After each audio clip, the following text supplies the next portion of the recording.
On the back though, but not the switch. Yeah, I got, there's way too much there. This morning I was taking up those things. Well, good, the moment. Okay, I'll be around.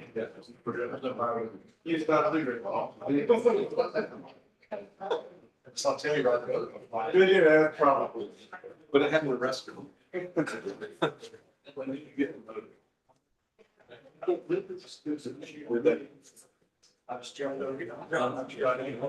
was, I didn't know it was him until I was down near his aunt's house. Yeah. And he took off his helmet. I was like, hey. Yeah, that's just outside of there. I've been terrified. Oh, absolutely. It's scary. That's pretty close to home here. It's dry. very, Very dry. wow, man, it's scary. It's Fine.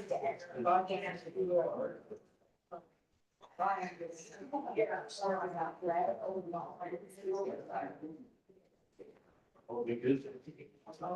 But I'm saying, it's smack dab in the middle of that.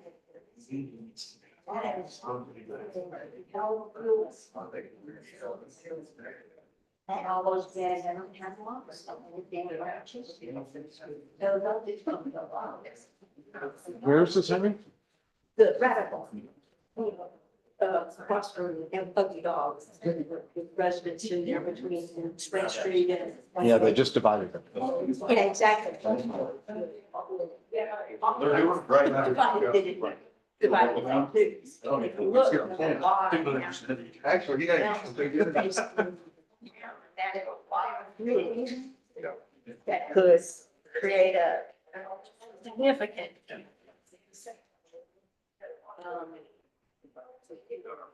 I mean, it's strange, I can get all the way around, that's still just fast. And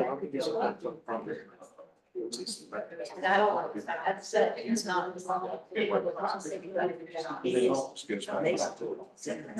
Doesn't work. That's a real good. It is a question, without a doubt. I didn't know. Yeah. Oh, yeah. Well, what that's occurring too is when you get it, like there's some people that have deeds that they don't have a deed for the property, they have a deed to an attorney. They just, the government changed the laws where you didn't have to call it deed, but it's the same thing. Like they don't actually own the property. Yeah. I thought that, I hadn't thought about it in that right. It's like, it's probably exactly right. It's just probably so like. An old bank. I don't know how long you have to advertise that. It could, and the Spring Street's not very wide, it'll jump right over Setua. Well, it's up Setua. I've got two. Well, again, I don't know Tested. how we want to do that, or, but I wanted to ask y'all, because if that would be good and something that you think is a danger. You don't take them long. Anyway, doing it. I mean, we talk about doing prescribed burns to get rid of the fuel. Gotta be a better way. I'm not doing the prescribed burn there, but that's fuel. And that's fuel that's gonna go straight up those old dead hemlock trees and jump. We'll plug in what's in there, they're blowing holes, they even.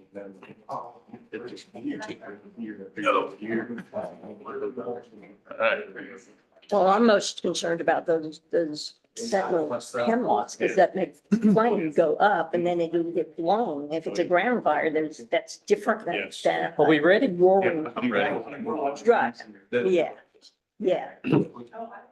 Yeah. You all together? You good? Let me call to order the meeting of the Highlands Town Board of Commissioners for April 16th, 2026. I invite you and request that you stand for a moment of silence and keep in mind our service people who might be in harm's way and all the people that might be in the world conflict that we're facing. Thank you.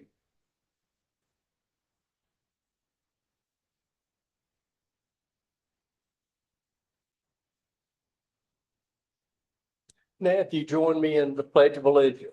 I pledge allegiance to the flag of the United States of America and to the republic for which it stands, one nation, under God, indivisible, with liberty and justice for all.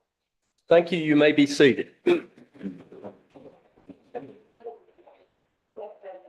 Our next item on the agenda is a statement of conflict of interest. I call that statement to the members of the board. If there's any conflict in any of the business that we conduct tonight, of course, you should disclose that potential conflict. Mr. Mayor, I have a conflict with an item on the consent agenda. Okay, And I would, if it's good with the other board and we get to approval of the agenda, I would like to have that single item removed so I can vote on the rest of the consent agenda. Okay. And y'all can vote on that separately. But it's page 227, town maintenance contracts. okay. Thank you very much, Commissioner Tate. All right, our next item will be the public comment period. I know that some folks have asked me about making comments on some of the proposed agenda items tonight. I'll certainly entertain that as we review those, but also I would encourage anyone at this public comment period, if you'd like to come and state your ideas or concerns, if you'll please come forward, state your name and address, and hopefully please keep your comments to within 3 minutes or less. So just make sure you're at the microphone, okay?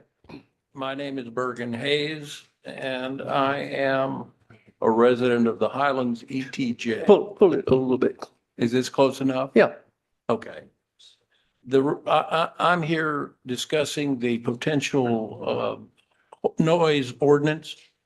Today at 12:39, the totally new amended noise ordinance was released. To say that it differed from the earlier amended noise ordinance is to engage in extreme understatement. This draft is a solely objective noise ordinance based on the decibel level of the sound involved. There is absolutely no subjective criteria that can apply in terms of time of day, whether the noise has been enhanced, the frequentness and duration of the noise, the zoning of the location, the noise volume and intensity, if a decibel reading can be obtained. As a result of that language in the new amended ordinance, there is no subjective aspect to it at all. And the police are issued decibel reading instruments. I learned that when I watched the workshop on this issue. As a result, Highlands has joined the rare few cities in the United States that have abandoned what makes a noise disturbing. That is a subjective aspect to it. Years ago, I was the chief of the civil section of Travis County, Texas, where Austin, Texas is located. And to say that I've been familiar with the jousting of noise ordinances is an understatement. That makes no real sense, especially in terms of no subjective analysis, when the volume reading instruments are basically flawed because they measure the noise at the moment activated and not over the time that the neighbor's been exposed to it. We will be legally exposed in our homes to a noise level of a dishwasher, sewing machine, hair dryer constantly. In an apartment in a non-residential zone, we will legally be exposed constantly to a washing machine, vacuum, coffee grinder, garbage disposal, and alarm clock, with no legal relief if the noise level can be measured. I often try to escape those noises in my own house. Our fellow citizens should be made transparently aware that this is Highlands' future in terms of noise control. I was caught off guard by the 180-degree change in the ordinance because I had reviewed the prior presented amended ordinance, and it was in no way, shape, or form similar to what was released today. Based upon the last workshop I watched, there was no hint that this drastic change was looming. I wonder if you, the board members, have had time to do your due diligence on this new amended ordinance. The item should be tabled while the mayor explains the new ordinance in his weekly article to his fellow citizens, which I read every week. And then the citizens that read his article can respond with a letter to the editor, and you will have an understanding of how your fellow citizens think about this. When a vote is taken, there can be then no claim that the resulting vote was uninformed or no thought was given to the merits of having a subjective criteria that embrace the factors that make Highlands unique and appealing in terms of its ambiance. The abandoned draft made one conflict easily fixed, but evidently that ship has sailed. Thank you very much for your time. And Mr. Hayes, your address, your, My address is 901 Hicks Road. I'm in the ETJ. all right, My father bought the cabin in 1957, and you might say I have watched your fine city ever since. very good. But thank you very Thank much you. for your time, and I appreciate it. Okay, do we have any other public comment?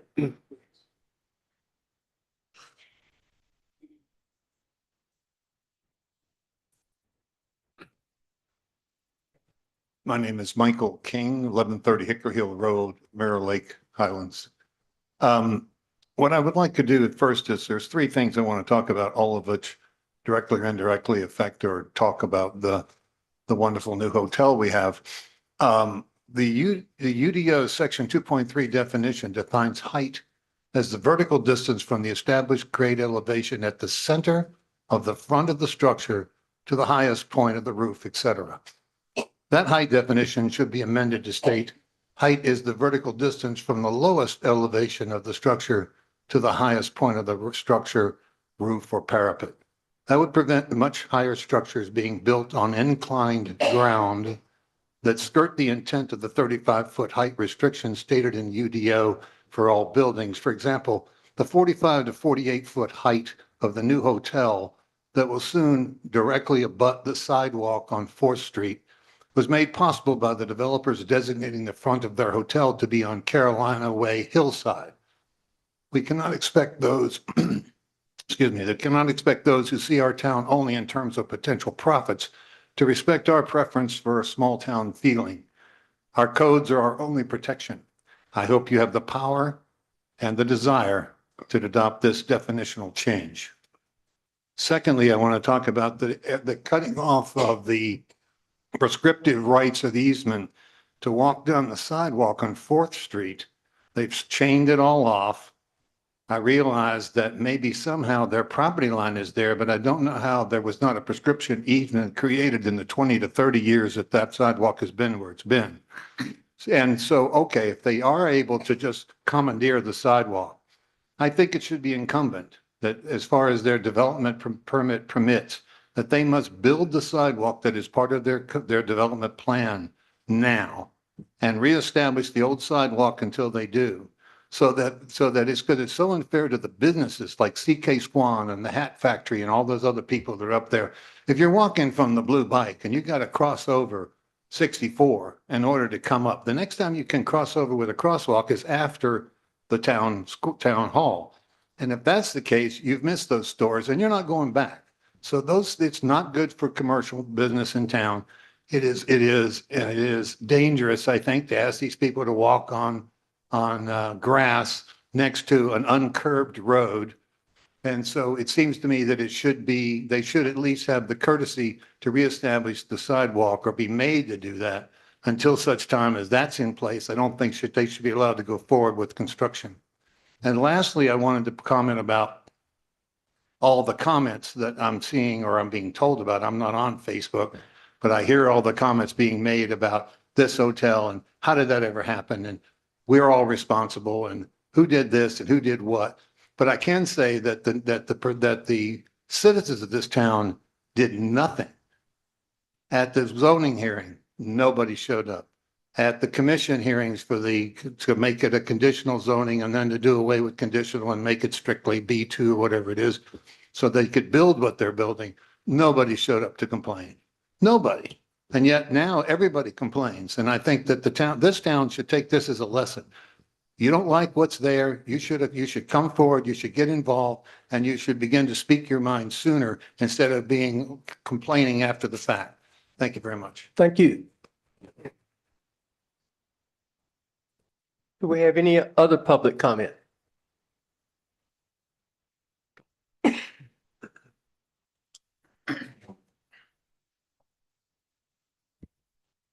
Thank you. My name is Cherry Biddick, and I live at 466 Carolina Way, Highlands. Mhm.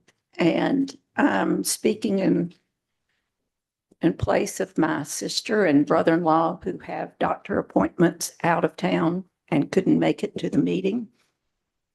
I'm here to go on record to oppose the outdoor amplified sound at a place of business. One way to make the noise enforcement objective is to eliminate all outdoor amplified sound from a place of business. No outdoor speakers. This would eliminate item number 17 of Part E, as it seems when enforcement arrive, the sound is simply turned down, only to be turned up when enforcement leaves. Thank you. Okay.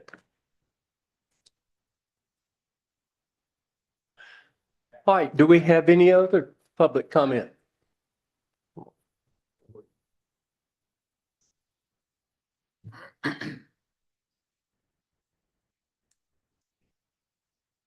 I'm Mizelle Sutton. I live at 136 Sagey Drive. I have a quick comment on the radios in front of businesses. I would encourage the commission to consider, if you have 5 businesses and all 5 have a radio station, who's going to decide on which station? Because I think that would just be noise. So do think through that. I have a HOA and another property I have, and they don't allow even contractors to play radios. So that's one. The other one is that I'm still waiting for the mayor, who told me over a year ago my approved street light, because he got a midnight email, somebody complaining about how high and bright it was. He removed it. And when I tried to speak to him, he would not speak to me. He told me to come to the commission. And then he shut me down, saying he was going to come by and look at the blind corner, which I'm sure he saw. And it's been a year. So I'd like my street light back and hung properly. Thank you. Thank you. Do we have any other comments?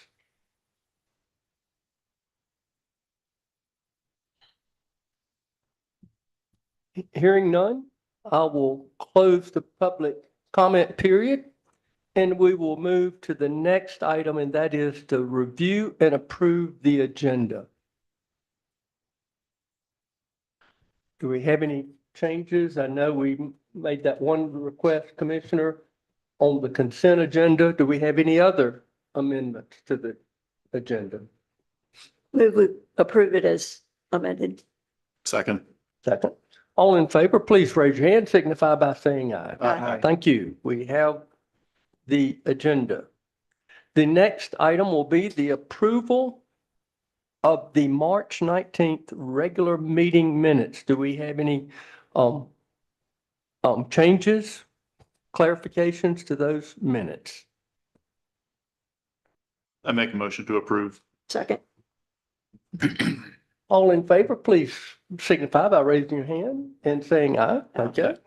Thank you.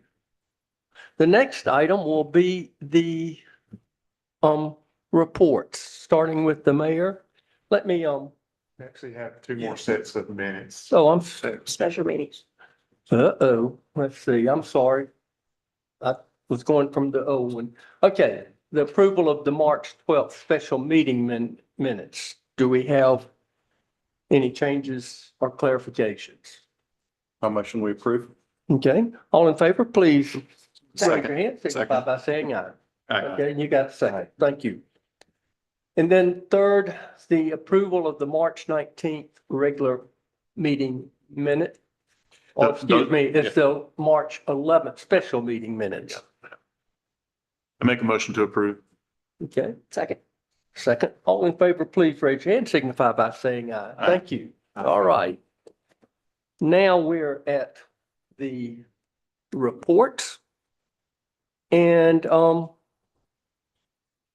start with the mayor's report. First of all, I want to in advance express our appreciation to the Chamber of Commerce for organizing the forthcoming this weekend, the Plateau pickup, which will pick up trash and debris on all of our corridors and also roads in town.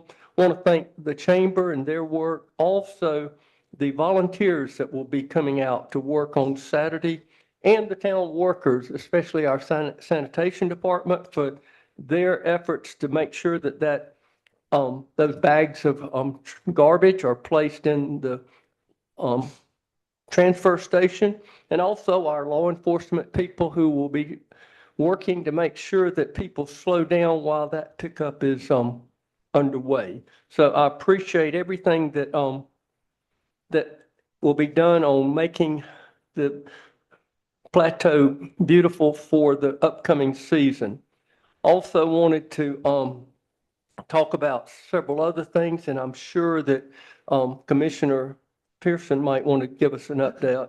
But we are in a severe drought stage in Western Carolina, pretty much spreading throughout all of the state, and we have a statewide fire ban. I just want to emphasize that this is an absolute ban. Please don't be coming to us and say, well, is it okay if we do this kind of burning or whatever? The answer is no. We are really in a serious situation with drought, which can trigger wildfires, and our fire department and first responders throughout the region are working very hard to try to control those fires that are already burning. We will also be having this week, in conjunction with the Plateau Pickup and Earth Day, which is on the 22nd, the white goods pickup program. And that is that if anyone in the town of Highlands has an old appliance or some type of large metal object that they would like to have removed from their residence, they can call Town Hall at 828-526-2118 and sign up for having that appliance picked up. And our crews will schedule a time and come and remove the white goods. And here's what I would also say. Our crews are constantly removing things from the road and abandoned things. We have a lot of scrap metal that we pile up and accumulate in our town yard. And at a particular time when we have a critical mass of these metal objects and the recycling price for scrap metal is at a good point, then we recycle that metal. And my research indicates that so much of that metal can be recycled into construction grade metal products. Can't be finished grade, but it certainly can be used again. So I think that's a good program, and anybody that wants us to pick up any kind of appliance, if they'll call next week, we'll schedule that event. And then I want to cover a couple of other things. One is there's a critical need for housing in this country. And I believe, particular here in Highlands, in the Plateau, and in Western Carolina, there's the need for what I've now learned we call attainable housing. If you want to say workforce housing, whatever, but we need to start addressing that. I've been reading some papers that people have written, And really, we're facing a real challenge, if you will, even a time bomb, if we have housing going up so high and expensive, it puts a lot of young people, professionals, so many people that we depend on their services in the workforce, they're being pushed out of the plateau. And I don't think we can continue to do this. I think we have to start looking at some creative ways of addressing this housing shortage and crisis. The town has a role to play, and I think as we go and look at our comp plan in the coming weeks and months, and our ordinances, especially in zoning, maybe there's some things that can be adjusted or changed that would help promote more attainable or workforce housing. The county has a role to play, but no one organization can do this. I would like to see us form, if you will, a housing task force or committee that would involve the communities, the governments, but not only that, the nonprofits, the business community, a whole group of organizations to work together. For example, I had a good conversation with Lance Harden of the Land Trust this week. And he said they're interested in addressing this issue where they balance preserving the land and at the same time possibly help facilitate some workforce housing. I know there are a lot of groups, the Chamber of Commerce, so many people that are stakeholders, and I'm continuing to talk. And I think at some point very soon, we need to come together and form a group that will really start trying to create some solutions and help improve this very difficult situation that we're facing. So I just wanted to share that with you, that I think that we've got to start working together to come up with solutions for this need. And then I wanted to say this. As the mayor, sometimes I'm asked to do things and I will go and respond. And I enter those types of responsibilities sometimes thinking, well, it's just going to be a routine event. And I did that today. The North Carolina Symphony is on tour in Western Carolina. And they are now tonight playing at the Bardo Concert Hall at Western Carolina University. But I had an opportunity to go this morning to a concert and teaching session with the symphony on stage and their director, and they had over 500 school children there with their music teachers. And it was a concert and learning experience. And it was kind of inspiring to me at the end. I was sitting there watching everything. And one of the songs they did was Beethoven's Ode to Joy. And the symphony was playing it, and then all the school children stood up and they sang the chorus, the Ode to Joy. And I want to read that because I was sitting there singing and I was inspired. And I think it's a good song for us all to embrace as a community. And it reads this way: come and sing a joyful chorus. Lift your voices to the sky. Helping hands now join in friendship, keeping hearts and spirits high. Sister, brother, care for each other. Care for the world and keep it free. Come together, sing together as a peaceful family. So I thought that was very inspiring, and I came away from there saying, you know, investing in our young people and their educational experiences, not just with test scores, but those qualitative experiences like you find in the arts are very important. So enough of my pontification, and I will now turn it over to the other commissioners for any updates or reports. And Eric, Commissioner Pearson, I know you came in late for the workshop. Would you be willing to give us an update on this situation that you've been dealing with the wildfire? Yeah, I'm out of Flat Mountain. We've got US Forest Service.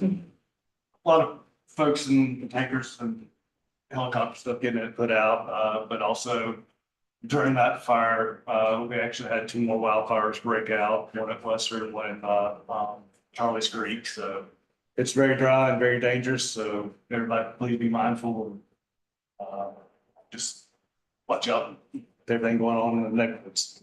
And let me add, because we have a general ordinance where you can have a brush, a fire burning at your house if you have a hose next to it and everything. During this ban, there was a person that was doing that, even though it was a no burn ban. And all of a sudden, the sparks jumped up, went off of her property on the side of a mountain and started a wildfire. The hose didn't do any good. And that's what we're trying to emphasize now. Just no burning whatsoever has to be the guiding principle here. Part of it's the low humidity. Yes, and the So- wind. Right. It doesn't go up and kill the spark because the humidity, the moisture in the air is so low. Okay. Any other updates? Just one quick thing. After several months of dormancy, the Macon County EDC is starting to meet again. They didn't meet for quite a while after losing the director. The current interim director is the county manager, Warren Cabe, but April 29th is going to be the initial meeting with him in charge. So just letting you know, I'll be attending that. Okay. All right, let's move on to the consent agenda. Excuse me, I'm sorry. The town manager, we almost forgot Josh. Josh, will you give us an update? Well, I'd like to recognize Gerard Brewer. He's with us tonight. It's his first meeting as our new Public Works Director and Town Engineer. So he's getting settled in. Glad to have him.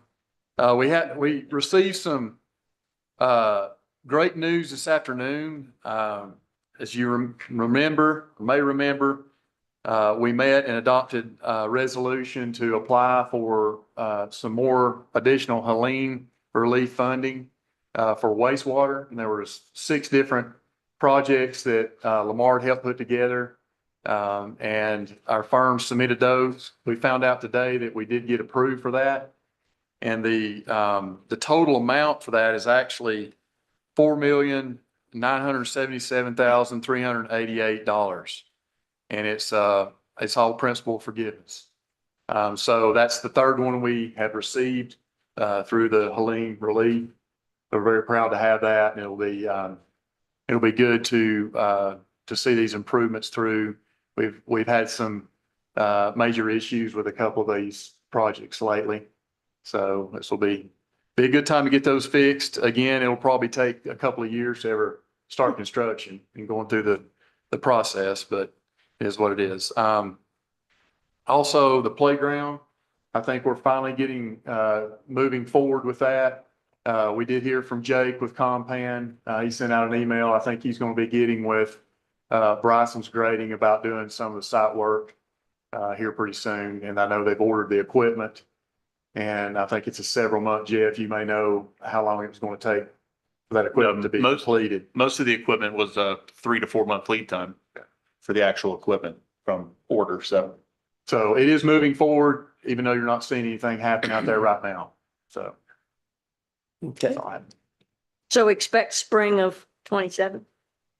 no, it'll be this fall. You think it's fall? Yeah. That's the goal. Okay.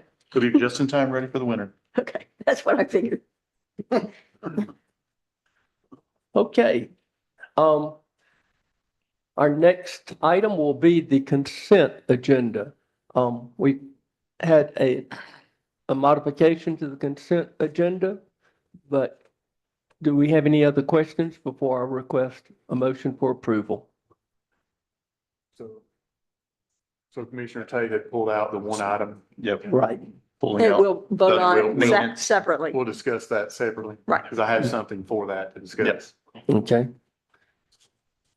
I move we approve the consent agenda as amended. Second. Second. All in favor, please signify by raising your hand, saying aye. Thank you. All right, our next item, number 9, chamber No. bill. Do we want to do The the other consent item? we agenda. pulled Oh, out of there? okay. I thought we were going to put it at the end. Oh, Do we want to put it at the end of the agenda or now? Do it now. Do it now. Okay, let's do it now. So you have in your packet, the mowing and landscape contracts and those bids that came in. I did want to say, and highlighted, there's the low bids for each of those 5 projects. I did get an email, today, late in the day, from Bert Zachary with Zachary Landscaping withdrawing his bid, for the Highlands Recreation Park. So that would leave, Tate Landscaping Services, Inc., with the next lowest bid. Okay.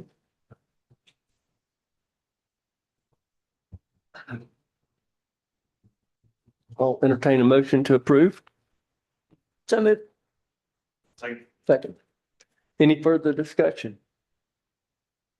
The only thing I'm gonna request, a couple things after, obviously Jim had input because he's in that business, as an employee now. But, I do think we need to change these, starting next year. I think we should bid them in January, not while they should be fertilizing, knowing whether or not they're gonna have a contract. And I think we should do them for at least 2 years rather than every single year. So Okay, I'm just, for So business noted. planning, it makes a lot more sense. Yep. All right. I will call the question. All in favor, please indicate by raising your hand, signify by saying aye. Aye. And Commissioner Tate was excused from voting. Okay, thank you.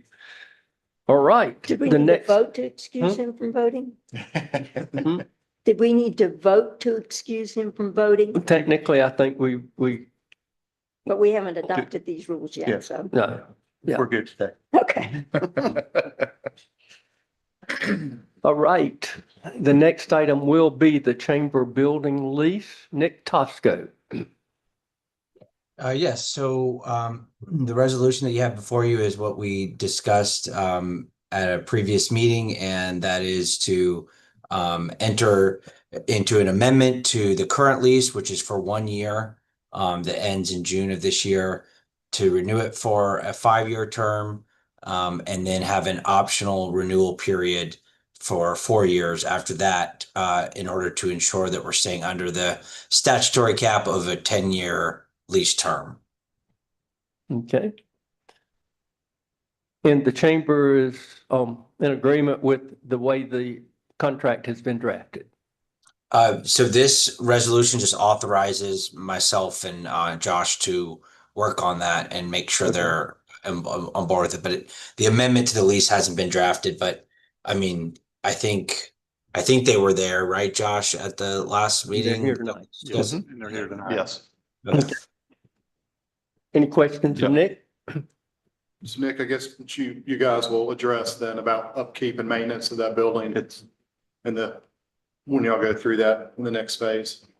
In the contract. yeah, it's In the it's actually, it's in the lease, so. Right. Yeah, I my instructions from the board, unless you all tell me otherwise, is to keep the gist of the lease as it was previously drafted, but just ensure that it complies with normal practice of leases. So when you say normal practice of leases, you mean notice periods and everything for the renewal? Correct. Yeah, I think that the last lease agreement was pretty old and just kind of had a few things that may need to be updated. Not anything that's changing the substantive terms of the lease agreement, but and putting in the local government provisions that you have to put in. Okay. I make a motion to approve the resolution. Second. All in favor, please indicate by raising your hand, signify by saying aye. Thank you. Thank you, Nick. Yep. All right, the next item, code number 10, Code of Ordinances Amendment. Chapter 9, Article 1, Section 9-2, Drinking in Public Places. Nick Tosco. Yes, you may remember from our last discussion on this topic that we wanted to be able to allow the town park and recs director to be able to allow consumption of alcohol in the community building without having to come to the board. And that required a text amendment to the Code of Ordinances, section 9.2. And so that's what you have before you is just simply stating that the town recreation director can, on a case-by-case basis, allow special events where alcohol will be consumed. Okay. Any questions of Nick?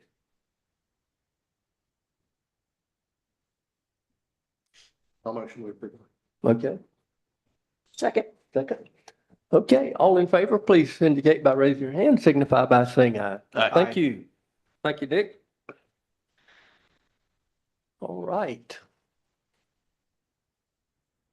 The next item will be number 11, the special event use permit application amendment. Nick Tosco.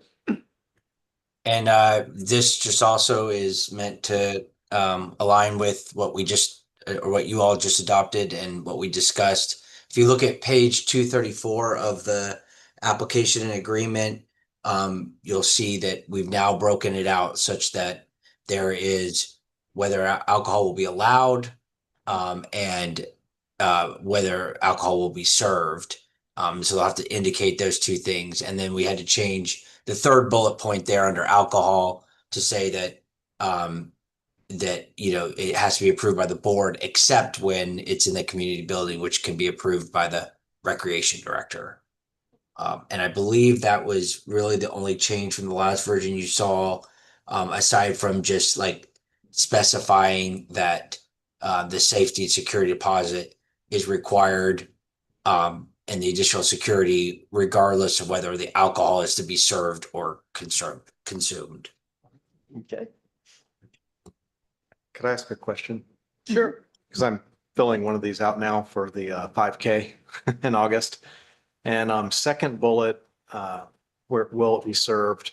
It says, but only if a state ABC permit is obtained and provided to the town before the date of the special event. The process of getting one of these is extensive. I don't know if anyone's ever done it, but it includes a background check of whoever's applying for it. There's a lot of paperwork to get a permit. And my question is it says, please provide a copy of the ABC permit with this application. And, you know, I'm wondering as for kind of how this works, because, you know, why go through all of the work to try to get a permit if the application is not going to be approved?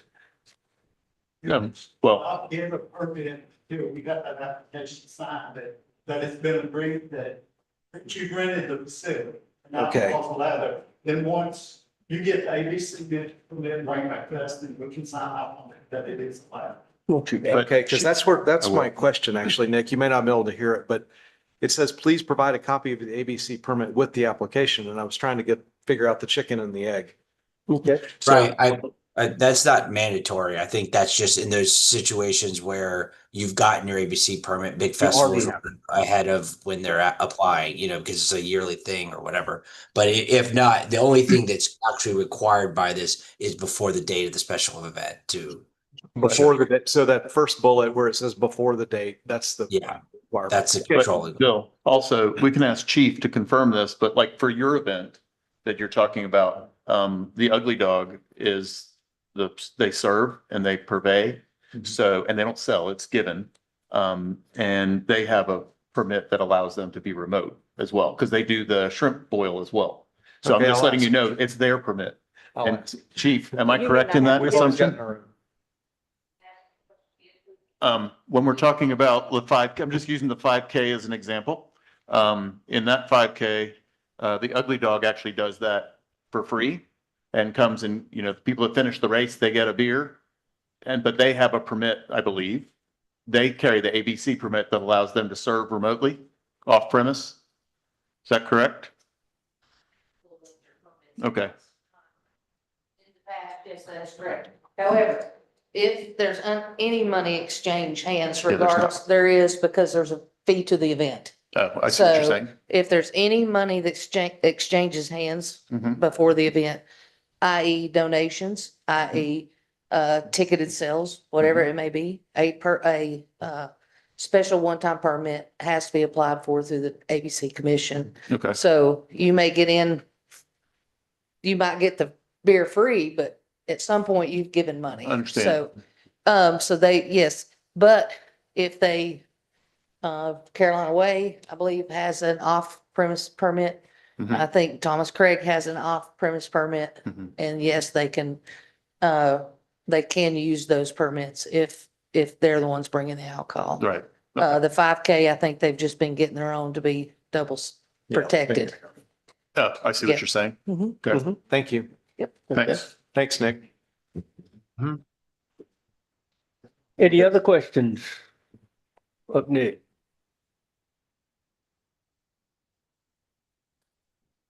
Hearing none, I will entertain a motion for approval. Make a motion to approve. A second. Second. Okay, all in favor, please raise your hand, signify by saying aye. Aye. Thank you. Thank you, Nick. The next item is the Macon County redistricting plan update. I've asked Amy Patterson to come and give an update because she's been attending the county planning board meetings. And I want to extend this. Maybe I'm out of order. I probably should have added to this. And I shared with each individual commissioner when I discovered that the town of Franklin is considering a resolution to ask for the reinstatement of a voting member from each municipality. And it's my understanding from Mayor Guffey that they plan on taking that before the Macon County Board for reconsideration. But in the meantime, we, under the new ordinance that they passed, or rule that they passed, we do have the option to appoint a town liaison for going to the planning board meetings. Amy has been going to, and went to this one, and she shared with me some very interesting information that I want the whole board and community to be aware of concerning the redistricting plan in the process that's going through the planning board. So Amy, I'll turn it over to you. Okay, I can just tell you what went on at the meeting, and the county commissioners charged the planning board with looking at that and giving a recommendation. It was initiated because of somebody claiming that multi-member districts are unconstitutional. But I think that's a misreading actually of the constitutional. They were talking about electoral districts. In other words, the reasoning for that is not just blanketly multi-member districts are unconstitutional under North Carolina law.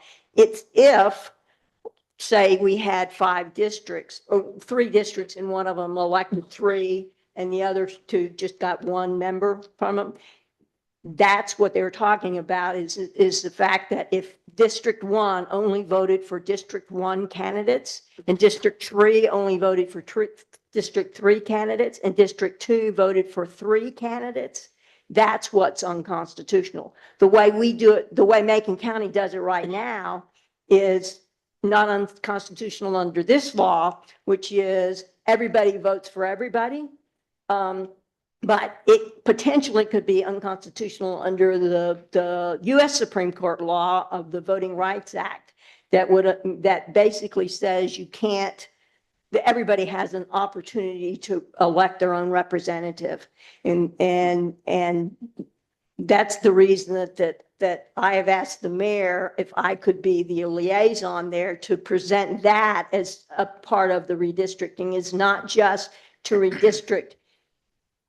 It's to get rid of at-large voting, basically. It's to go let District 1 vote for District 1, District 3 vote for District 3, and District 2 can vote for all 3 of theirs because of the population, okay? Or you can divide it up in District 2 into 3 additional districts and have 5 districts and have each one of them vote for their things. But the only way that we can actually ever get representation from our end of the county that we want to have is by having us, there be electoral districts. And if you look at if you go to County Commissioners Association's website and you look at how it's done, I think the misunderstanding is they're all called districts, but districts at large are not actually voting districts. Okay, they call them pure districts. Okay, pure districts are voting districts. So only the people in the district get to vote for those candidates that are running in that district. And that gives better accountability to for the county commissioners, to the people who are actually electing them. If our district commissioner is elected by the rest of the county, but it's not our choice, they don't have any accountability to District 1 if they're not actually elected by District 1. And that's what I'm going to try and push to change. And I think we have a lot of the people in the county, the voters in the county, that are very much feel the same way, is that we should be voting for our representative. And just because you say you represent me, I want to tell you whether you represent me. And that's the planning board seems to be very open to having a lot of public comment and public input, and actually going along with looking at it as a comprehensive thing, not just saying, oh, this is unconstitutional, so let's just change it like this. Because that would actually be, if that was the case, that's actually a real simple change.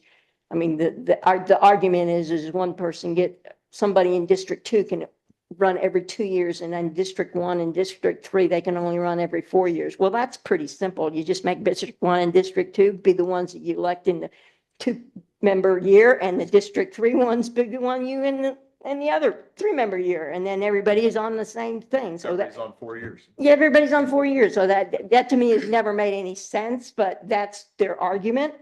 And so I think it's a good thing. And I think the public in District 1 and in all the districts is going to have an opportunity to weigh in on it. That the county is not going to, it won't be a referendum. I don't think the county is in favor of having a voted referendum because of the cost of it. But I think if we can get the county citizens, the voters, to say this is what we want, then you can do it with a local act through the state legislature, state law, local act, if it's done our way, if it's done the way that it should be done.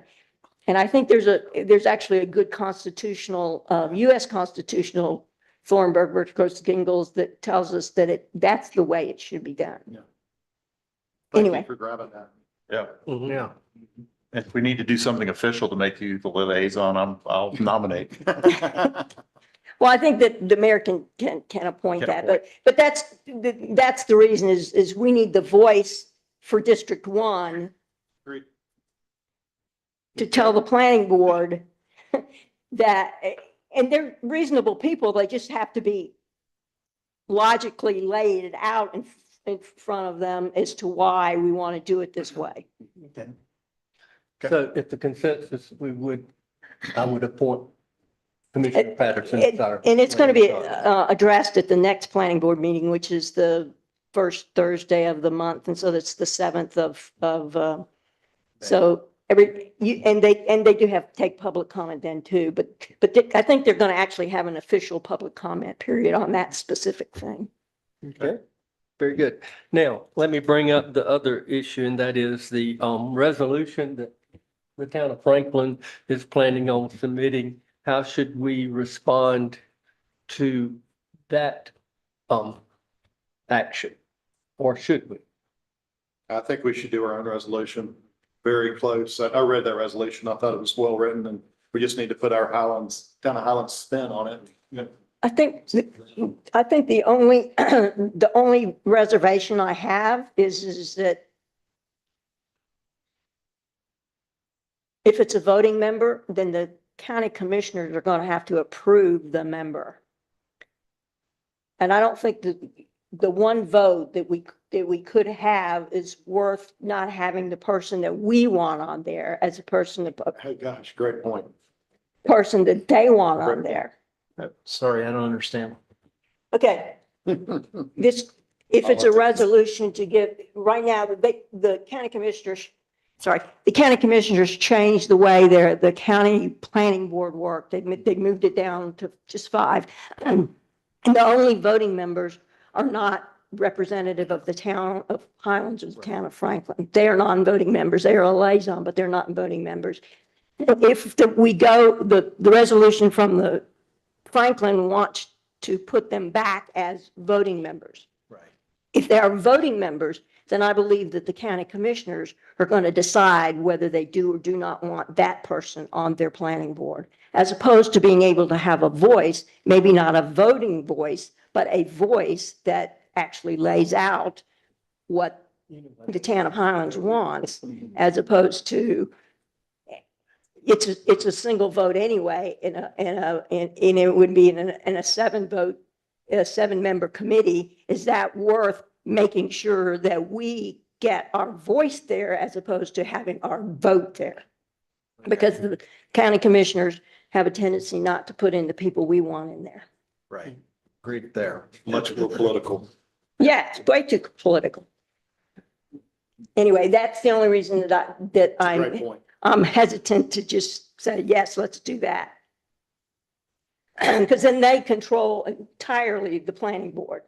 Yeah, reconsider their way they let us Right. put forward our representative for that, Right. which we could then put that into a resolution suggest. Well, right now, the ordinance says we can appoint whoever we want. If we change it to it's a voting member, then they may say, okay, they have to approve them. And that's what I'm concerned with, because they don't like us Respond telling to the them. resolution then. That Frank's gonna do. Jimmy, you probably know Might better. noodle that a little bit more. Yeah. I agree. I think we need to ponder that. That's a great point, Commissioner Patterson. Okay.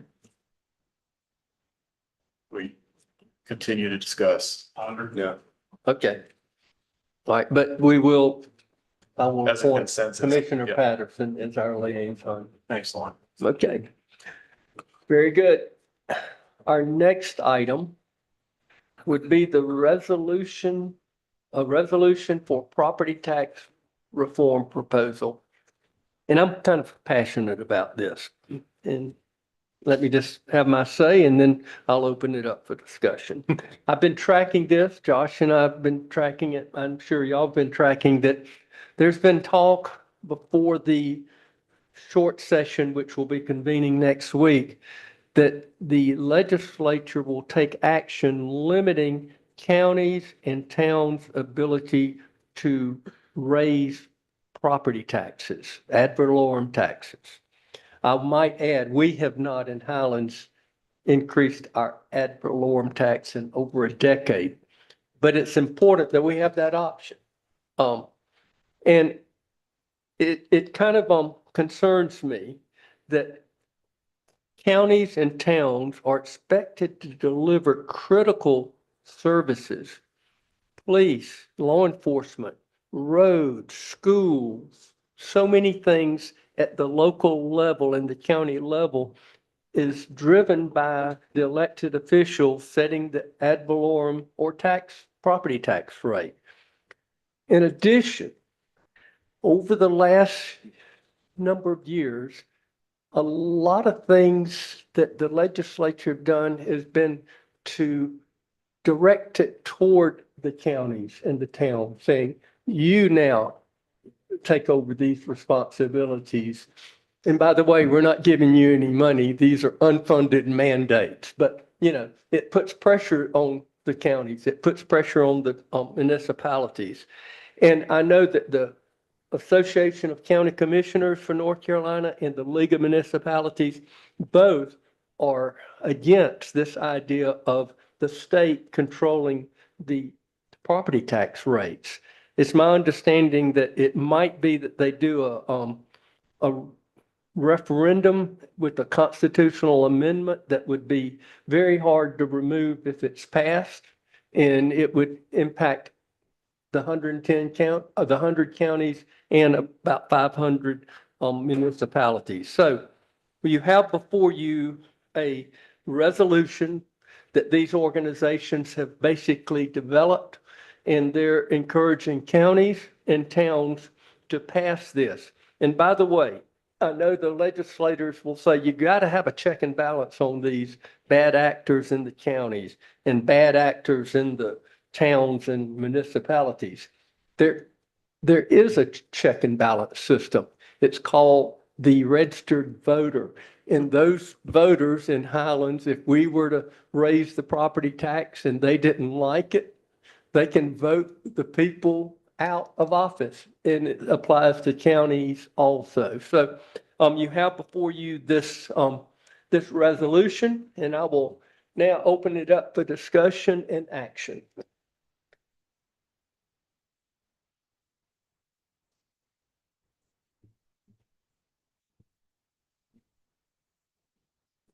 I make the motion, we approve it. Yeah, I was gonna say, Okay. it's kind of a no-brainer for Yeah, us. You got a I second it. Okay, Or you second over second, here. okay. Without any further discussion, I'll call the question. All in favor, please raise your hand, signify by saying aye. Aye. Thank you very much, and we will get that to And thank you, Mayor. Yeah. It takes it out of local control, and Yeah. that's just never good. Yeah, okay. All right. The next item, number 14, Code of Ordinances Amendments, Article 2, and that is the noise ordinance. And it's, I'll turn it over to Nick, but before I do that, I know that this proposal and everything just arrived very recently. We can discuss this tonight, we can table it, or we can act on it. And I just want the public and everyone to know, these are the options that the board will have before them as we address this issue. So I will now turn it over to Nick. Okay, and I don't know, is the chief still around?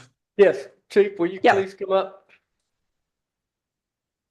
So at the last workshop, we were provided by the chief with some proposed language to add to and subtract from the current noise ordinance, and that is located in Article 2, Chapter 8 of the Code of Ordinances. And so essentially I took that, what the chief provided, and then I looked at what Asheville had done relatively recently, because they were kind of going through these same struggles as it relates to noise and what they needed to do. And basically took all that data and kind of, tried to refine the current noise ordinance with the goal of, what the chief asked, which, is to try to make it as objective as possible, because there was, quite a bit of subjectivity in it. So, I can go in, we can answer questions, but that's kind of the lens within, to look at it from. I think it's pretty safe to say that across North Carolina, local jurisdictions have like kind of three buckets of noise ordinances. They have the kind that are either completely subjective, which is what yours was prior to this point. Well, no, I'm sorry, it wasn't. There are some noise ordinances that don't even have decibel limits. It just says what a noise disturbance is. That's one option. Option two, which is what you all had before, which is, having a subjective plus, option, which is subjective plus decibel reading. And then there was what the third kind of bucket of ordinances, which is what we try to tailor to at the kind of wishing of the chief, which is more just straight, objective as opposed to subjective, while still allowing for some subjectivity when there can't be a decibel reading. So that's kind of what we did. If if the will of the board is to put some more objectivity in it, but still not make the objective the final, or the default rule as it relates to decibel reading, then we can change it. That, this was just discussed at the workshop, and now we're putting a draft together for you to actually review. So I checked it with the chief and I believe there was sign off there, but we can, we can discuss it and I can answer questions the chief can as well. Okay. So, And I know Commissioner Tate, you had conversations with the chief about this too? Yeah, we actually did. We spent more time on the parking No, issues than we did on okay. this, so just have a whole lot to add. Okay. Yeah, I just got a couple questions. I did receive 2 phone calls representing a total of, I think, about 4 businesses that were quite concerned about radio noise. And so I mean, this exact same verbiage was sent out earlier, but it was just in the working section agenda versus in the town agenda, at least from what I saw. So my question is I guess it's to Nick and to you, Chief, is we took the existing noise ordinance and really we added to it and we made it more quantitative. So in a residential area between 7 and 10, it's now 60 decibels. Between 10 and 7, it's 50 decibels. So to me, we tightened up and made more quantitative. We didn't allow anything new. So my question is to Nick and to Sissy, was there an intent to allow radio noise in here? I mean, I really couldn't see it by reading it. Radio noise has always been or amplified noise has been allowed as long as it's not, disturbs other people. The problem was, and I don't think you were here when I gave my, I watched it on YouTube. okay, thank you. So, that's good. So the problem was when you have a very new police department, not some of us old school that can take the totality of the circumstance. So, and try to make the best informed or the best decision. When you've got younger generation coming in and they're fresh out of school, they're looking for something that is cut and dry.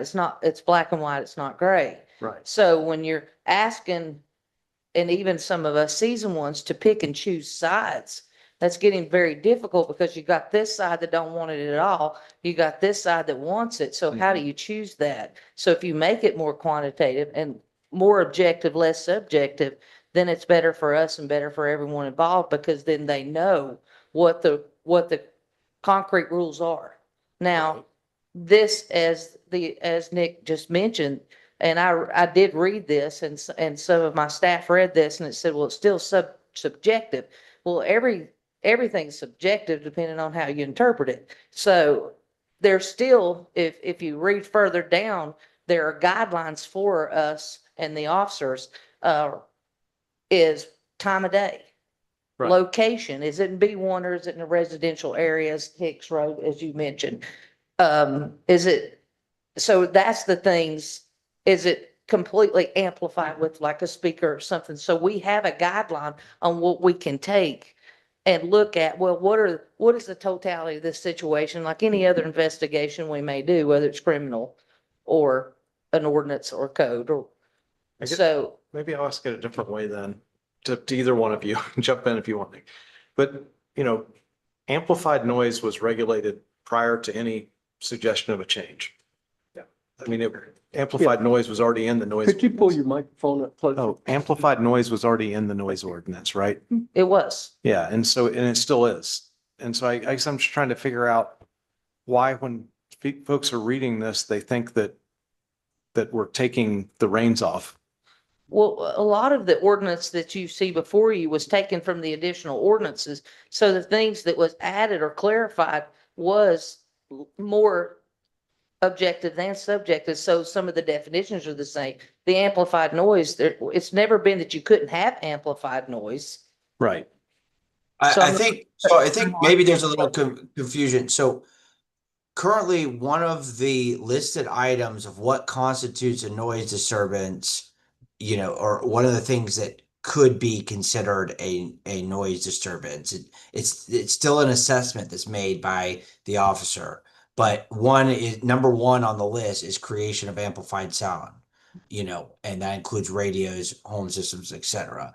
And so that that was already there. We're not changing that. What we added is under the exemptions that radio music or the playing of musical instruments in the daytime hours during the allotted times, so long as it's under the decibel limit.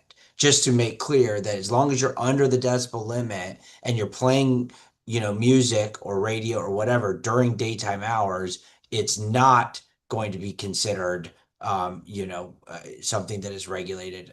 So does that answer the question?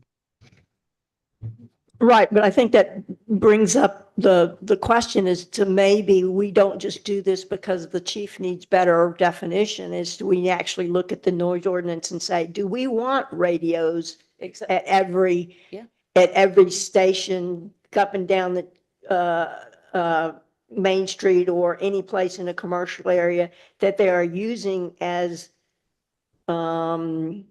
attention getters, let's say, instead of a sign, they use a loud radio, and are we going to be able to regulate whether it's rap or gospel or country or classical or whatever else? And it conflicts with the one where we have zero, basically they share a boundary line or a wall.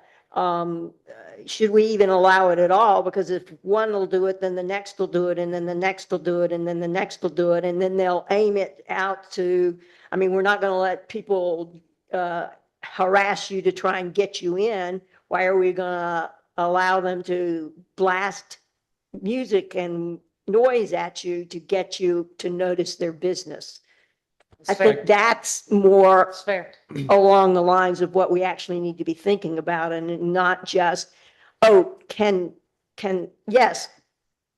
the police enforce it? Is it clear and reasonable? But maybe we need to look at what we even allow. Do we allow amplified radios for no good reason other than that they want people to notice their business? Well, amplified radio is not necessarily live. If it's live music, a lot of that's amplified. I know. Right, in Smokehouse. most instances, they get a permit. And those are in specific times of the day or an evening or No. anything like that. No, they don't. As it is now, and that's what I'm saying, maybe Right. we need to Oh, I see change what you're that. saying. Like when, not to pick on any place, but like Highlander Mountain House has music out front. You Right. can hear Yeah, it. they do.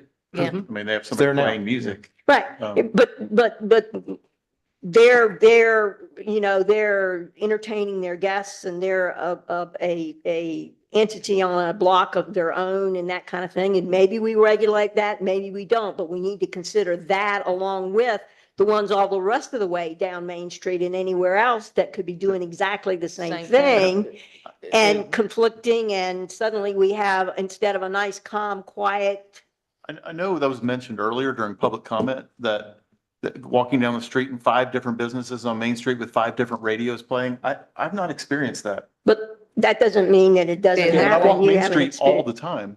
Right. Well, that's what I was trying to, in my question.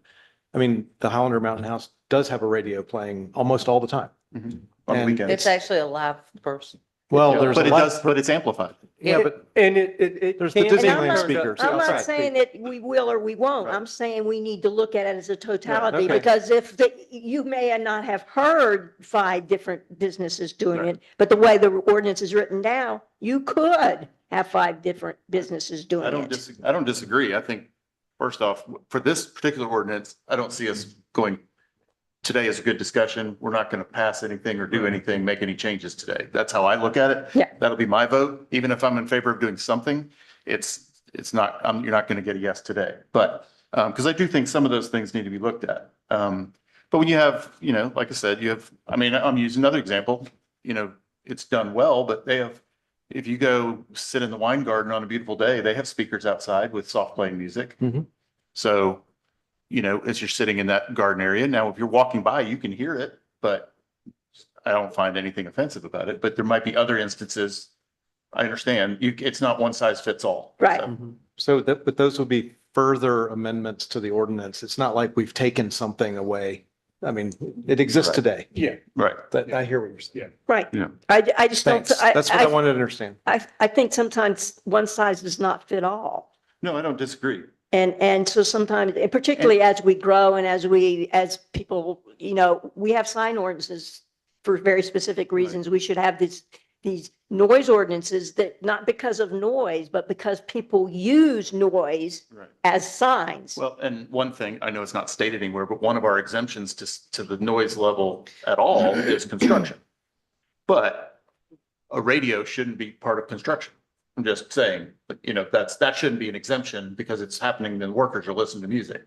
That should be something that's not happening, but, I don't want to become an HOA because that's not our role, but that was referred to earlier. No, but the ambience of our town is No, important to no, us. I completely agree. And what I think also, like I said, one size fits all doesn't fit. So we definitely need to come up with it. But I also think there's a delineation that we need to be aware of, not just decibels, but also residential to commercial is different as well, in my opinion. I think an expectation in residential should be at a stricter level than in commercial during the daylight hours. So I'm just Agreed. mentioning it. So I think that's the other part that we need to factor into it as we're talking about, not the one size fits all. I realize the decibels change. Maybe we have a committee for this. huh? I think we might. Well, I'd I'm like to be saying, on it. we're kind of behind we've got to get that committee So the structure vo- set the- up, the but human this is the voice, type of thing just we need regular to have. talking is around 42 decibels. If that gives you an idea, so you get 10 people in the residential communities talking normally like this, it can get pretty loud.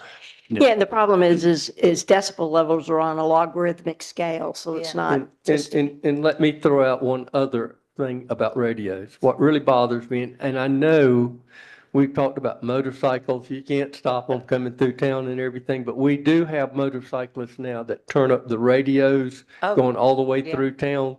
I'd like to see that curtailed too.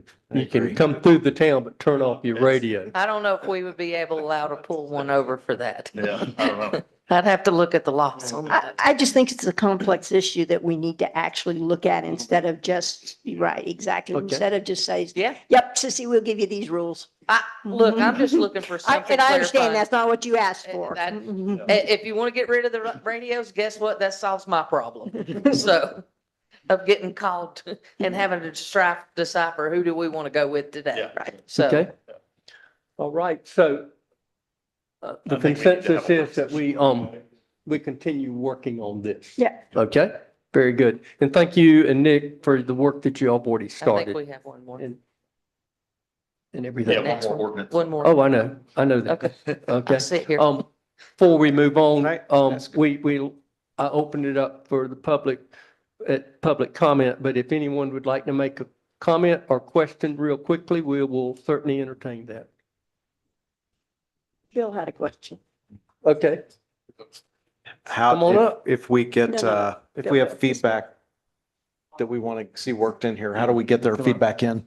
Yeah, he's pointing to, We've got somebody who wants to come up. like, Sorry. As you, My mistake. Please state your name, Alan Pickett, okay, and your address. Wine Oak Road. Okay. 51. Thank you. As you further the discussion on the noise ordinance. My experience recently has been as a member of Indivisible and Indivisible rallies often around the post office area. The police and the chief have been very accommodating. But the decibel level that is apparently the decibel level that brings you've got to stop, you've got to turn it down is so low. We had a rally of a couple of weeks ago, and we had some young people. I think it was maybe the No Kings rally. And the young people were at a camp, and they wanted to come and join the Indivisible rally. So we welcomed them. There was a young lady who led a sort of call and response cheer. No justice, no peace, that sort of thing. She was like a 10th grader. Her voice was typical 10th grade young lady's voice. It broke the decibel level. And so that shut down these young people's ability to protest and to make their views known. I wonder about the decibel level being possibly too low. And if you all in the consideration of noise ordinances could consider the level, the decibel level, and maybe raising it just a bit so it wouldn't be so immediately a transgression of the ordinance. I mean, the chief and her people they were perfectly within their authority, and the chants were stopped. But here you are down on the coastal area around that intersection, a hell of a long way from the downtown businesses, which you might think would be offended by the noise. And their views were being, unfortunately, restricted by the level of your ordinance, the decibel level. Would you please consider raising the decibel level to a figure that would more reasonably take into account the human voices? Okay. That's all. Okay, thank you. Yep. Mhm.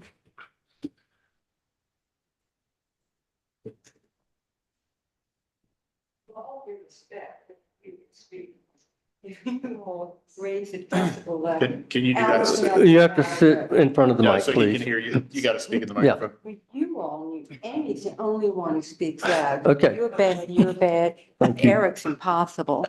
Amy's the only one. So. Used to be Brian. No, it used to be Brian.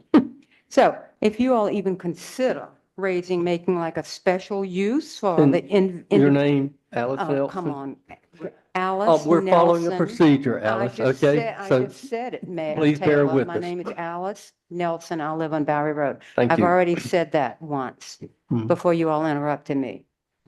If you consider raising a decibel level for, with all due respect to indivisible, I mean, not only is that setting an incredible precedent, then the next time I go out somewhere and want to have a rally about, I don't know what, something, my opinion, and I insist you need to raise the decibel level, you all surely see that that's just crazy. But that's not why I got up. I got up because I wanted to ask Chief Holland, what do you do about noise if you, in a residential area, if there's workmen or renovations or construction going on in the property next to you and they're playing loud radio music, what do you do about that? No, that's hard to, you're asking me what I do, and I'm probably not the one that comes. No, So yeah, I would what have- does, Have you reported it before? no, I have not. I've So got, I I'm can't okay. do anything unless you report it. Okay. So you gotta report it, an officer comes out, and we decide who, is where's the decibels, or if it's continuous noise, but if it's construction, and it's during construction hours. So you're just asking about a rate. This is where we're torn. Do we go with you because it's a nuisance, it's annoying, or is it under the decibel reading? Based on construction site, that shouldn't be an exemption. And that's what. And we that's did what- co- And we do you- did and talk- do you actually Alice, hold Alice. up some sort of a decibelnometer? Yeah. Is that Yeah. how one The determines? decibel meter. Yeah, we're getting more, but, most of our patrol cars have done it. And Alice, Yeah, that's- we brought that up and Yeah. Commissioner Weller wants us to look at that on. Yeah, construction I don't sites. think, the construction work itself is exempt. from noise during construction hours. I don't But- understand. What do you mean exempt? It doesn't matter? They The don't have to? No, let me finish. Construction noise. Construction noise, but I don't consider a blasting radio so they can hear it over top of the construction noise to be construction. So my point is that shouldn't be allowed.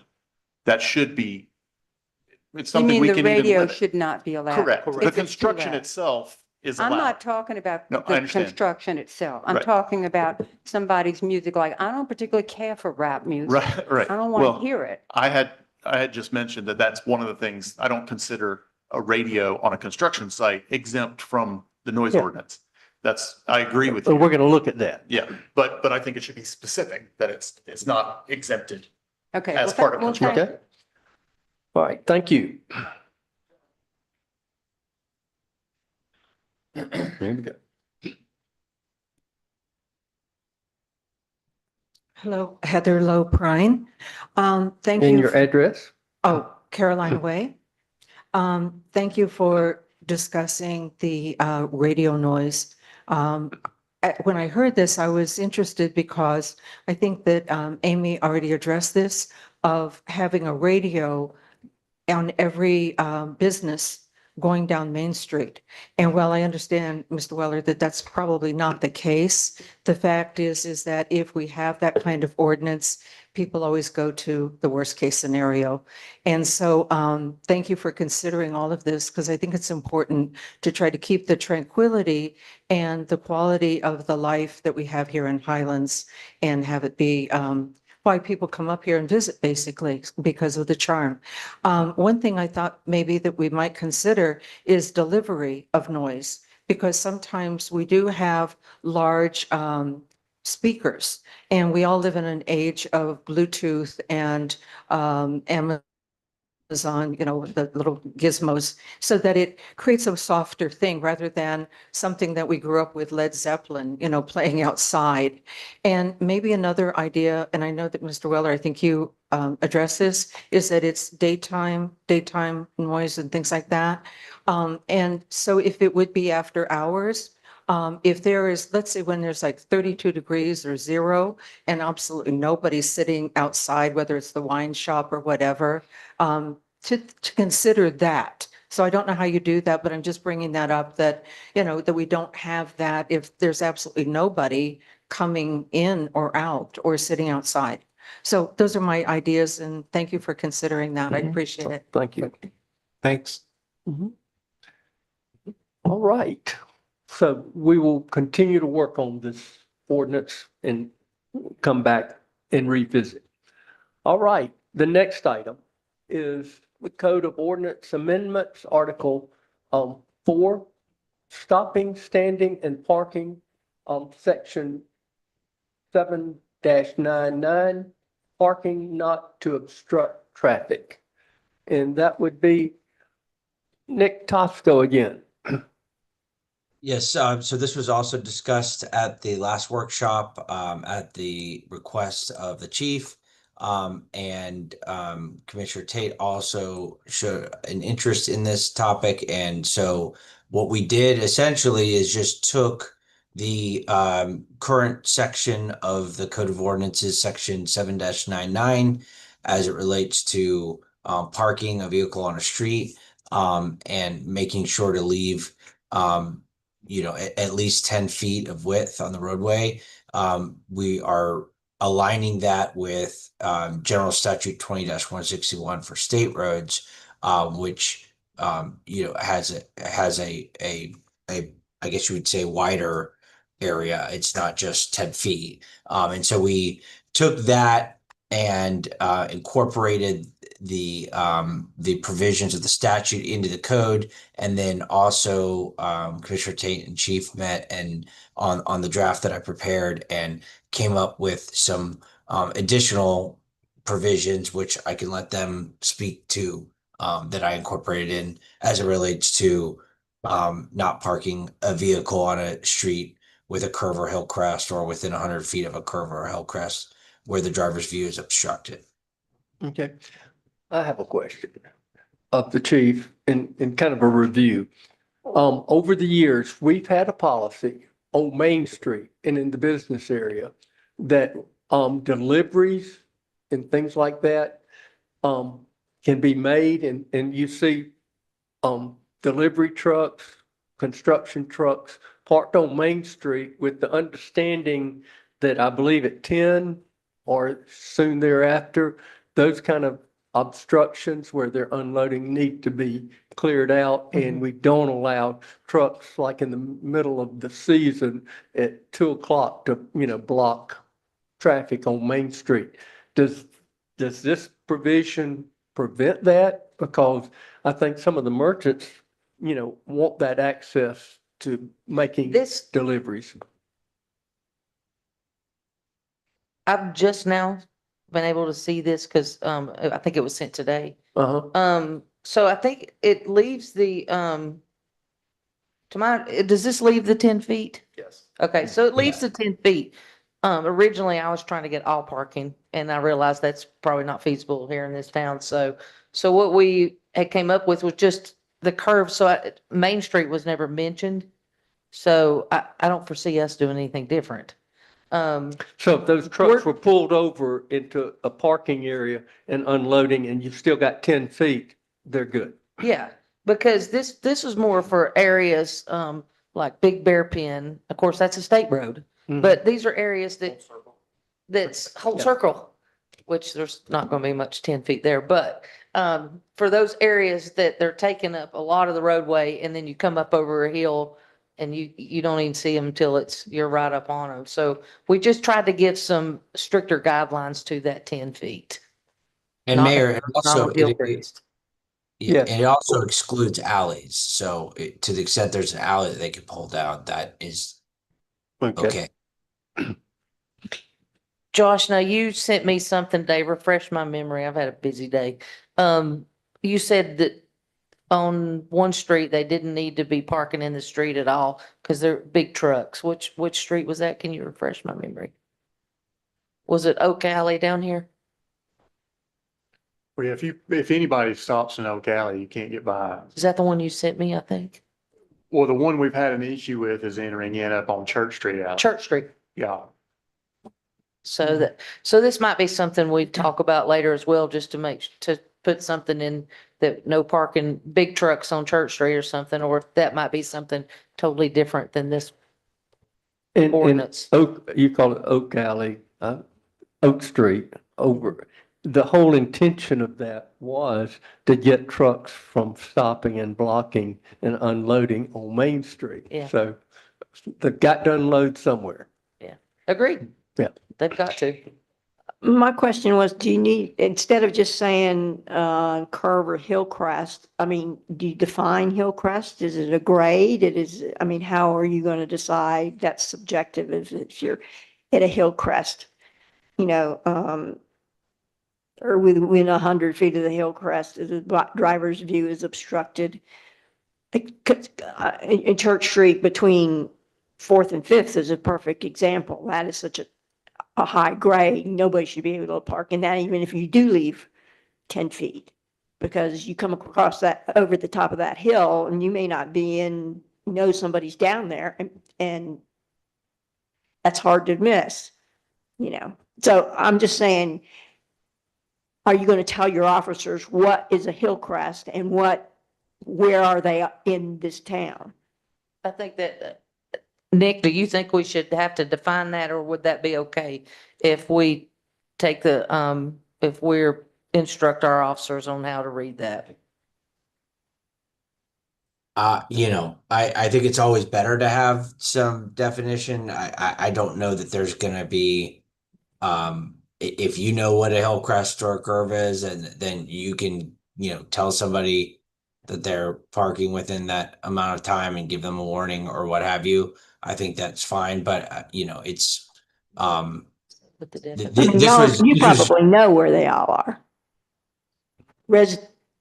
Your officers do residential and Well, commercial. yeah, I've patrolled these streets for Right. 16 years, but it's just determined, can we see that 100 feet or can we not? But it says that where the view is obstructed Obstructed. because of the crest. Because of the crest. So if it's a You bump in the gotta have road, a 100-foot sight line, so. the top of Monkey Hill.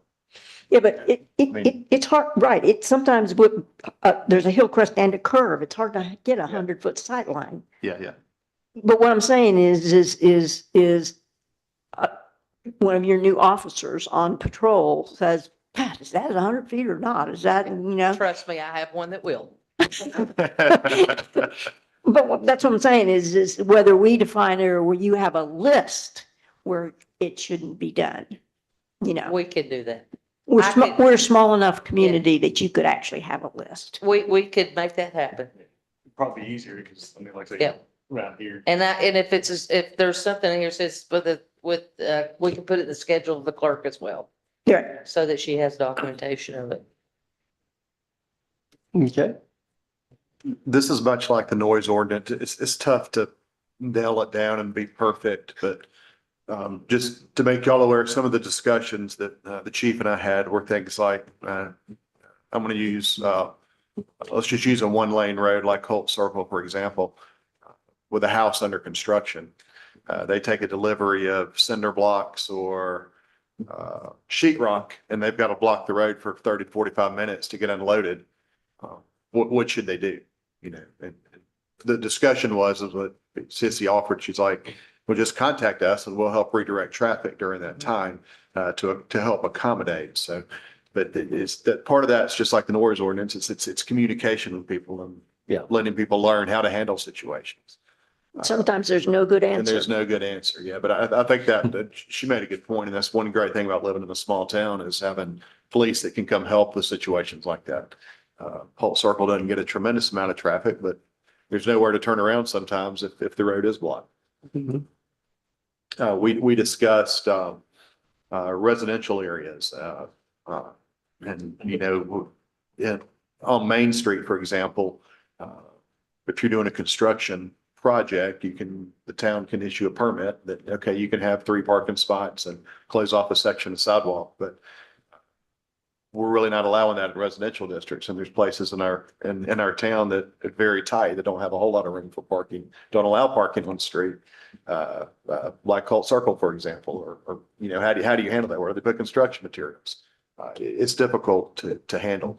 And there's no perfect scenario with how we do it. So it's just try to give them some, I don't think the purpose of the town police or what we want as a board is to go be hard nosed and slap the gavel down on everybody and try and collect fines and be mean about it. We just we want don't, safety. We just want safety and. Most of the time, we're educating or Yeah, saying, hey, that's not for nothing, you're parked on the sidewalk. Could you move up a little bit? Or people are having to go left to center because you're too far out in the road. Could you maybe move up some? Or there's parking down here. You and I talked about this. There's parking, huge construction site, that there's parking on this property. So those are the issues. Those are the things that we're going to be more in tune to be dealing with when you've actually got parking on property, but you're parking in the road on Lower Lake or Big Bear Pen when there's adequate parking. I know this is hot off the press, so to speak, but just shoot me an email or call me and we'll talk about it. If you'll have any thoughts on it, we'll try and polish this, wax it a little bit more and. Okay. And Get it I'll have ready for in the next review. next month, I will have a list of Hillcrests for you. Well, it's not just what lane is Sure. the thing in, it's the parked vehicle in, can the person who has to go around Safely get that around. see Yep. the other lane, Yeah, the traffic coming in the other lane? sure. Yeah, we can do that. Okay. And I wanted to just offer something I've seen other jurisdictions of this size do is a schedule of no parking. So you could have in the ordinance, you could have a schedule of no parking on, these streets. If those are the ones that have curves and hill crests on them. So that's another option. It's a good point. Okay. So that people know ahead of time that they can't park there. Well, when I've got a break and stuff, I'll go around with Captain and I, and we'll start getting a list of roads where we feel that absolutely no parking in the street here and Hillcrest. Yeah. Drive in a low car. Yeah. Not in a big pickup. No. You can see further in a big pickup than you can in a low car. I don't have a low car. I have a Jeep I know. For That's now. what I'm saying. for now. So reading the board's discussion and we want to, continue to refine this, just like the noise Yes. ordinance, and Yeah. then bring it back. Okay, thank you. Thank you, Nick. Thank you, Chief. Yeah, Nick, thank Thank you you. for your work on this. All right. Item number 16, closed session pursuant to GS 143-18.11A3 to consult with an attorney in order to preserve attorney-client privilege and to consider and give instructions to an attorney concerning the handling or settlement of the Willoughby Zoning Board of Adjustment appeal. And I might add that I would include that we allow our zoning director, Michael Mathis, to be a part of the closed session. Do I have a motion? I make a motion to enter closed session. All right. All in favor, please raise your hand, signify by saying, we're in closed session. Thank you. Mr. Mayor, are we expecting any action following just for the press? I'll let them know. Yeah, I don't